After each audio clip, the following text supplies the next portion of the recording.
ঘূর্ণিঝড় রিমালের প্রভাবে দেশের কোথাও কোথাও উপকূলীয় এলাকায় হালকা বৃষ্টি হচ্ছে। বরগুনায় রাত থেকে থেমে থেমে হালকা ও মাঝারি বৃষ্টি শুরু হয়েছে। মাঝে মাঝেই বইছে দমকা হাওয়া, তবে নদীর পানি স্বাভাবিক রয়েছে। গতকাল সন্ধ্যা থেকে থেমে থেমে বৃষ্টি হচ্ছে বরিশাল, পিরোজপুর, বাগেরহাট সহ বিভিন্ন জেলায়। চাঁদপুর থেকে সব রুটে লঞ্চ চলাচল বন্ধ আছে। এদিকে ৭ নম্বর বিপদ সংকেত জারির পর মোংলা বন্দরে সব ধরনের কাজ বন্ধ রেখেছে বন্দর কর্তৃপক্ষ।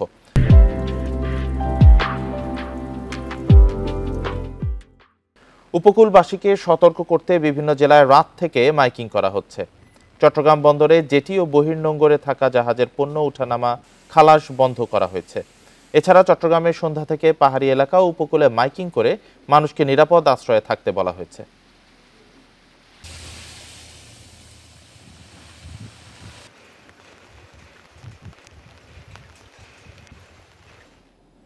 ঘূর্ণিঝড়ের বিষয়ে আরো জানাতে সাতক্ষীরা ও বরগুনা থেকে যুক্ত হচ্ছেন সহকর্মীরা। শুরুতেই সাতক্ষীরা থেকে যুক্ত হয়েছেন সহকর্মী আবুল কাশেম।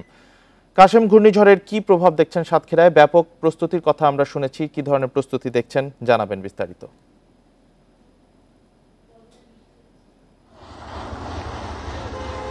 ঘূর্ণিঝড় রেমালের প্রভাব কিছুটা হলেও সাতক্ষীরায় শুরু হয়েছে। আপনি জানেন যে গত পরশুদিন ব্যাপক গুমোট যে আবহাওয়া ছিল, ভ্যাপসা গরম ছিল। গতকালকে বিকেল পর্যন্ত ভ্যাপসা গরম ছিল এবং গতকাল আকাশ মেঘাচ্ছন্ন না থাকলেও উপকূলীয় এলাকায় কিছু কিছু জায়গায় আকাশ মেঘাচ্ছন্ন হয়েছিল এবং সেখানে গুড়ি গুড়ি বৃষ্টি হয়েছে। তবে রাত থেকে আজ সকাল অবধি আমি উপকূলীয় এলাকা এবং বিশেষ করে জেলা শহর সহ বিভিন্ন এলাকায় খোঁজ নিয়ে জেনেছি। সেটি হলো যে এখন এখানে মাঝে মাঝে দমকা হাওয়া বইছে, মাঝে মাঝে গুড়ি গুড়ি বৃষ্টি হচ্ছে এবং আমি নদী পানিগুলোর বিষয়ে বিভিন্ন এলাকাতে খোঁজখবর নিয়েছি। তো স্বাভাবিকের চেয়ে যে খুব বেশি উচ্চতায় পানি প্রবাহিত হচ্ছে বিষয়টা তেমনটা নয়, পানি এখনো স্বাভাবিক রয়েছে। এবং প্রস্তুতির কথা আপনি যেটি বলছিলেন যে আসলে প্রশাসনের পক্ষ থেকে যে প্রস্তুতি নেওয়া হয় সেটি এবারও হয়েছে। তবে সেই প্রস্তুতি এবং সর্বোপরি তাদের যে মূলত দেখা গেছে যে আপনার বিভিন্ন পর্যায়ের যে বিষয়গুলো ক্ষেত্রগুলো প্রস্তুত রয়েছে সেগুলো যথেষ্ট নয়। তাই সেটা দেখা গেছে বেড়িবাঁধ নির্মাণ হোক অথবা সাইক্লোন শেল্টার হোক অথবা অন্যান্য যে বিষয়গুলো রয়েছে। এবং আমি উপকূলীয় এলাকায় বিশেষ করে গাবুরাতে যে আশ্রয় কেন্দ্রগুলো রয়েছে সেসব বিষয়ে খোঁজখবর রেখেছিলাম। তো হ্যাঁ, সেখানে আসলে আশ্রয় কেন্দ্রগুলো প্রস্তুত রাখা হয়েছে গতকাল রাত্রে সন্ধ্যার পরে এবং বিকেলেও সেখানে মাইকিংও করা হয়েছে। তবে সর্বশেষ যে খবর আমরা পাচ্ছি সেটি হলো যে ওই এলাকার লোক আসলে মুমূর্ষু সময় একেবারে 11th আওয়ারে ছাড়া কিন্তু আশ্রয় কেন্দ্রগুলোতে তারা ওঠে না। বিশেষ করে তারা এই যে গবাদি পশু সহ অন্যান্য বিষয়গুলো সেই আশ্রয়কেন্দ্রে সংকুলন না হতে তাদের উঠতে দেখা যায় না। তো এখন পর্যন্ত কোনো আশ্রয়কেন্দ্রের লোকজন উঠেছে বলে আমরা খবর পাইনি। অন্যদিকে বেড়িবাঁধ সংস্কারের বিষয়ে সেখানকার স্থানীয় ব্যক্তিরা স্বেচ্ছাশ্রম সহ অন্যান্য সরকারি যে সমস্ত জিও ব্যাগগুলো রয়েছে তার ভিত্তিতে কিছু কিছু জায়গায় সংস্কার চলছে। গতকাল রাতেও কাজ চলছে বেড়িবাঁধগুলোর। আপনি আমাদের সাথেই থাকবেন আবুল হাসান। এবার বরগুনা থেকে যুক্ত হচ্ছেন সহকর্মী আরিফ হোসেন। আরিফ, বরগুনায় ঘূর্ণিঝড়ের কি প্রভাব পড়েছে? সেখানে গুড়ি গুড়ি বৃষ্টি হচ্ছে শোনা যাচ্ছিল, এখন কি অবস্থা? দুর্যোগ মোকাবেলায় কি উদ্যোগ নেওয়া হয়েছে? গতকালকে রাত থেকে আসলে বরগুনায় থেমে থেমে বৃষ্টি হচ্ছে এবং আকাশ ভারী মেঘাচ্ছন্ন রয়েছে। তো আহ, আসলে যতই সময় বাড়ছে আসলে বাতাসের কিছুটা দমকা বাতাস বৃদ্ধি পাচ্ছে এবং আহ, উপকূলের যে সামগ্রিক যে অবস্থা এই অঞ্চলের মানুষ এখনকার এখন যে পরিবেশ রয়েছে এই পরিবেশ আসলে এই উপকূলের মানুষ আশ্রয় কেন্দ্রে যাবেন না এমনটা আসলে ধারণা করা হচ্ছে। তবে জেলা প্রশাসনের পক্ষ থেকে বলা হয়েছে যে জেলায় 673টি আশ্রয় কেন্দ্র প্রস্তুত রাখা হয়েছে এবং সেই সাথে সেই আশ্রয় কেন্দ্রগুলো খুলে রাখার জন্য যে এইসব শিক্ষা প্রতিষ্ঠানগুলো রয়েছে আশ্রয় কেন্দ্রে যেসব শিক্ষা প্রতিষ্ঠান আশ্রয় কেন্দ্র হিসেবে ব্যবহার করা হচ্ছে ওইসব শিক্ষা প্রতিষ্ঠান শিক্ষকদের কিন্তু নির্দেশনা দেওয়া হয়েছে তাদেরকে ওই আশ্রয় কেন্দ্রগুলো খুলে এবং ওই শিক্ষা প্রতিষ্ঠানে অবস্থান করার জন্য। তো এখনকার যে পরিবেশ আছে এই পরিবেশে এই উপকূলের মানুষ যাবে না। তবে আহ বেলা বাড়ায় হয়তো বা সন্ধ্যা নাগাদ হয়তো এই উপকূলের মানুষ আশ্রয় কেন্দ্রে যেতে পারে এমনটা ধারণা করা হচ্ছে। আর উপকূলের যে পানির যে বিষয়টা থাকে যে উপকূলে ঘূর্ণিঝড়ের সময় যে পানি বৃদ্ধি পায় যে পানি বৃদ্ধি পাওয়ার কথা বলা হচ্ছে, তবে এখন পর্যন্ত সে ধরনের কোনো কার্যক্রম দেখা না। এখন আসলে পানি বিপদসীমার নিচে রয়েছে, যদিও এখন ভাটার সময় যে কারণে পানিটার চাপটা কম রয়েছে। তবে যতই বেলা বাড়বে, তো এখন থেকে প্রায় ঘন্টাখানেক পরে জোয়ার আসার কথা রয়েছে, এবং তখন হয়তো পানির চাপটা বৃদ্ধি পেতে পারে, এবং ঘূর্ণিঝড়টাও কিন্তু আস্তে আস্তে উপকূলের দিকে ধেয়ে আসতেছে। তো সেক্ষেত্রে জোয়ার এবং ঘূর্ণিঝড়ের যে বিষয়টা থাকে, এবং একই সময়ে যেহেতু জোয়ার এবং ঘূর্ণিঝড়টা আসছে, তো সেক্ষেত্রে আহ, পানির একটু আতঙ্ক রয়েছে। আমি আপনাকে আরেকটু জানিয়ে রাখি, আসলে বরগুনা উপকূল আসলে জেলে অধ্যুষিত অঞ্চল। তো এই অঞ্চলে বেশিরভাগ মানুষ জেলে পেশার সাথে থাকে, কিন্তু এই সময় সমুদ্রে মাছ শিকার করার কথা ছিল, তাদের একটু ঝুঁকি থাকার কথা ছিল। কিন্তু যদি 65 দিনের যে অবরোধটা থাকাকালীন মূলত এই অঞ্চলের জেলেরা আসলে উপকূলে রয়েছে, যে কারণে জেলেদের যে ঝুঁকিটা থাকতো, সেই ঝুঁকিটা তেমন একটা আশঙ্কা নাই। যদিও আমরা বেশ কিছু মাধ্যম থেকে শুনতে পাচ্ছি যে কেউ কেউ কোনো অসাধু জেলেরা আসলে এই নিষেধাজ্ঞা মেনে আসলে ওনার সমুদ্রে আছে, তারা আসলে কি অবস্থায় আছে, তাদের কাছে খবর পৌঁছানো গিয়েছে কিনা আসলে সেটা সম্পূর্ণ অনিশ্চিত। তবে আরেকটু আমি জানিয়ে রাখি যে বরগুনায় ব্যাপক একটা কিন্তু বেশ কয়েকটা নদী রয়েছে। বরগুনায় 3টি বড় বড় নদী রয়েছে, এবং সেই নদীর পাড়ে কিন্তু বেশ কিছু বেড়িবাঁধ রয়েছে, যে বেড়িবাঁধ গুলা অরক্ষিত। তেমন আসলে পানি উন্নয়ন বোর্ড থেকে যে যতটুকু বলা হয়েছে, আসলে পানি উন্নয়ন বোর্ড জেলায় 5টি স্পট আসলে একটু ঝুঁকিপূর্ণ রয়েছে, এবং সেই স্পট গুলোতে পানি উন্নয়ন বোর্ডের যে 6 উপজেলায় 6টা টিম রাখা হয়েছে, এবং প্রায় 9,000 মিটার জিও ব্যাগ প্রস্তুত রাখা হয়েছে। যদি কোনো অপ্রীতিকর ঘটনা ঘটে, তো সেই ক্ষেত্রে ওইসব অঞ্চলগুলো পানি প্রবেশ রোধের জন্য ওনারা কাজ করবেন। তো এই সামগ্রিক বিষয়ের উপরে যে ঘূর্ণিঝড়ের যে প্রস্তুতির বিষয় থাকে, যেমন মাইকিং এর যে বিষয়টা থাকে, মাইকিং এর বিষয়টা কিন্তু আসলে অতটা লক্ষণীয় নয় আমরা যতটুকু দেখেছি আসলে। কারণ এই পরিবেশের কারণেই মূলত আমরা এইসব অঞ্চলে মানুষরা যে ধরনের পরিবেশের সাথে আমরা আসলে যেসব পরিবেশের সাথে আমরা মূলত অভ্যস্ত, সেই অনুযায়ী আসলে ঘূর্ণিঝড়ের প্রভাবটা এখনো আমাদের উপকূলে পড়ে না, যে কারণে মানুষ আসলে আশ্রয় কেন্দ্রে এখনো যাচ্ছে না। আপনি সাথেই থাকবেন আরিফ হোসেন। আমরা আবার একটু সাতক্ষীরায় যাব ঘূর্ণিঝড় রেমালের পরিস্থিতি নিয়ে জানতে।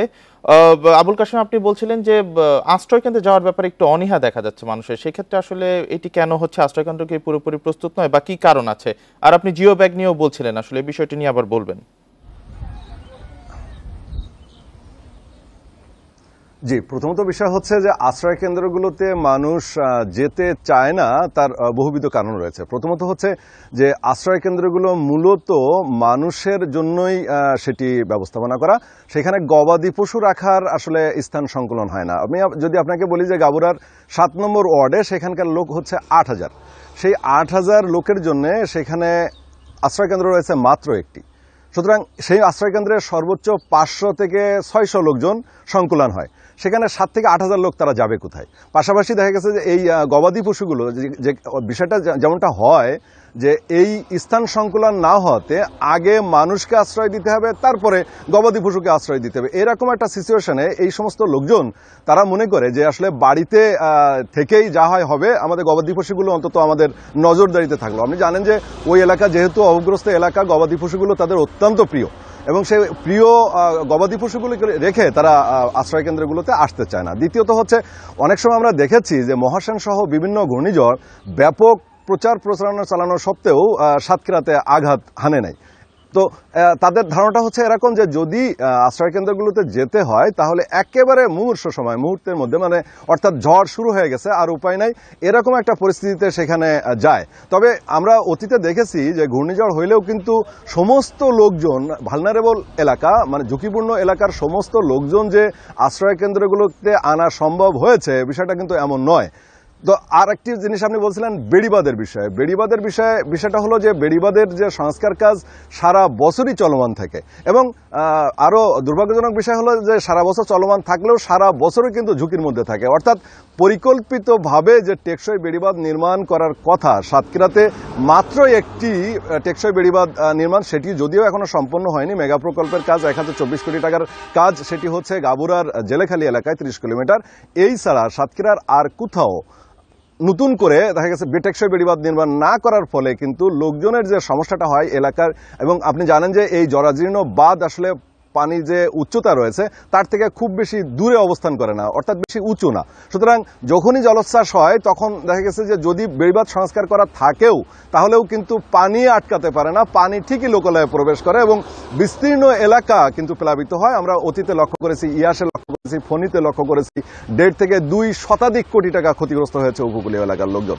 তো আমরা এটা আসলে লক্ষ্য করেছি যে এই টেকসই বেড়িবাঁধ উঁচু করে যে তৈরি করার কথা, যেমন জেলেখালি এলাকায় যে বেড়িবাঁধটা নির্মাণ করা হচ্ছে তার উচ্চতা হচ্ছে 15 থেকে 20 ফিট, ক্ষেত্র বিশেষে 30 ফিট পর্যন্ত, অর্থাৎ নদীর পাড়ে একেবারে পাহাড়। সুতরাং সেই নদী দিয়ে সে পানি কখনো উপচে পড়া সম্ভব না। তো এই ধরনের মেগা প্রকল্পের কাজ ছাড়া সাতক্ষীরাতে যতই এই বেড়িবাঁধ সংস্কার করা হোক না কেন, জিও ব্যাগ দিয়ে তাৎক্ষণিকভাবে আটকানো হোক না কেন, আসলে ঝুঁকি থেকে যাবে, মানুষের আতঙ্ক থেকে যাবে। এই ছিল সাতক্ষীরা থেকে সর্বশেষ। জি, আবুল কাশেম, ধন্যবাদ আপনাকে, আপনি সাথেই থাকবেন। আমরা আবার বরগুনায় আরিফ হোসেনের কাছে যাচ্ছি, সেখানে পরিস্থিতি নিয়ে জানতে। আরিফ হোসেন, আপনি বলছিলেন যে কাল থেকেই থেমে থেমে বৃষ্টি হচ্ছে, তো এখন কি পর্যবেক্ষণ করছেন? আসলে পরিস্থিতি কি আস্তে আস্তে খারাপের দিকে যাচ্ছে কিনা? আসলে আমি একটু জানিয়ে রাখি যে কালকে থেকে আসলে বাতাসের চাপটা এতটা ছিল না। আসলে এখন আসলে অনেকটা বাতাসের চাপ বৃদ্ধি পাচ্ছে, আস্তে আস্তে ক্রমশই বৃদ্ধি পাচ্ছে, যেটা আসলে আতঙ্কও ছড়াচ্ছে উপকূলবাসীকে। তবে আমাদের যেসব অঞ্চলের মানুষরা রয়েছে তাদের ঘর বাড়ি ছেড়ে তাদের মালামাল ছেড়ে আসলে আশ্রয় কেন্দ্রে যেতে চাচ্ছে না। তবে সেই ক্ষেত্রে হয়তো বেলা বাড়ার সাথে সাথে সন্ধ্যা নাগাদ হয়তো এইসব অঞ্চলের মানুষ আশ্রয় কেন্দ্রে যেতে পারে, এমনটা ধারণা করা হচ্ছে। তবে বরগুনা জেলায় আসলে প্রায় 8 লাখ মানুষের বসবাস, কিন্তু সেই অনুযায়ী যে সেই আশ্রয় কেন্দ্র কিন্তু পর্যাপ্ত নয়। বরগুনায় আসলে 673টি আশ্রয় কেন্দ্র প্রস্তুত রাখা হয়েছে, যেখানে আসলে 3,21,000 মানুষ সেখানে আশ্রয় নিতে পারবে, কিন্তু বাকি মানুষগুলোর জন্য কিন্তু কোনো ধরনের ব্যবস্থা নয়। তো সেক্ষেত্রে জেলা প্রশাসন থেকে ওনারা আহ্বান জানিয়েছে যে সব শক্তপোক্ত বাড়িগুলো রয়েছে এবং সেই সব বাড়িতে যাতে সাধারণ মানুষদেরকে আশ্রয় দেওয়া হয়, এমনটা ওনারা দাবি জানিয়েছে। তবে আমি একটু জানিয়ে রাখি যে এই সব অঞ্চলে যে কৃষির যে বিষয়টা থাকে, ক্ষয়ক্ষতির যে বিষয়টা থাকে, এই মুহূর্তে আসলে এইসব উপকূলীয় অঞ্চলে কৃষি তেমন একটা আসলে নেই, যে কারণে আসলে কৃষির ক্ষয়ক্ষতির সম্ভাবনাটা খুবই কম। যেমনটা আসলে কৃষি বিভাগ থেকে আমাদেরকে জানানো হয়েছে। তবে আমি একটু জানিয়ে রাখি আসলে যে আমাদের ৫ নম্বর থেকে আমাদেরকে বলা হয়েছে যে 5টি ঝুঁকিপূর্ণ স্পট রয়েছে, কিন্তু সেই ঝুঁকিপূর্ণ 5টি থেকে আমাদের জানা আসলে যেখানে অনেক বেশি ঝুঁকিপূর্ণ এলাকা রয়েছে, যেখানে তালতলির একটা ঝুঁকিপূর্ণ জায়গা রয়েছে, তালতলির তেঁতুলবাড়িয়া, যেখানে প্রতি বছর আসলে ঘূর্ণিঝড়ের সময় বেড়িবাঁধ ভেঙে আসলে লোকালয়ে পানি প্রবেশ করে। সেই বেড়িবাঁধটাও কিন্তু অরক্ষিত রয়েছে, যে কোনো সময় আসলে এইসব বেড়িবাঁধ ভেঙে আসলে লোকালয়ে পানি ঢুকতে পারে। আর আরেকটু আপনাকে জানিয়ে রাখি যে সব এই বেড়িবাঁধগুলো নির্মাণ হয়েছে, যে বেড়িবাঁধগুলো এখন থেকে প্রায় 50 থেকে 60 বছর আগে বা 40 বছর আগে নির্মাণ করা, সুইচ গেট গুলো তখনকার নির্মাণ করা, এবং এই বেশিরভাগ সুইচ গেট গুলার কিন্তু যে পানি আটকানোর যে দরজাগুলো থাকে সেগুলো কিন্তু ভাঙাচোরা রয়েছে, যে কারণে আসলে বেড়িবাঁধ থেকে লোকালয়ে পানি না ঢুকলেও কিন্তু ওইসব সুইচ গেট দিয়ে আসলে লোকালয়ে পানি ঢুকবে, এমনটা আসলে আশঙ্কা করছে স্থানীয়রা। জি, আপনি আর পর্যবেক্ষণ করতে থাকুন। ঘূর্ণিঝড় রেমালের প্রভাবে সর্বশেষ পরিস্থিতি নিয়ে জানাচ্ছিলেন আমাদের সহকর্মীরা।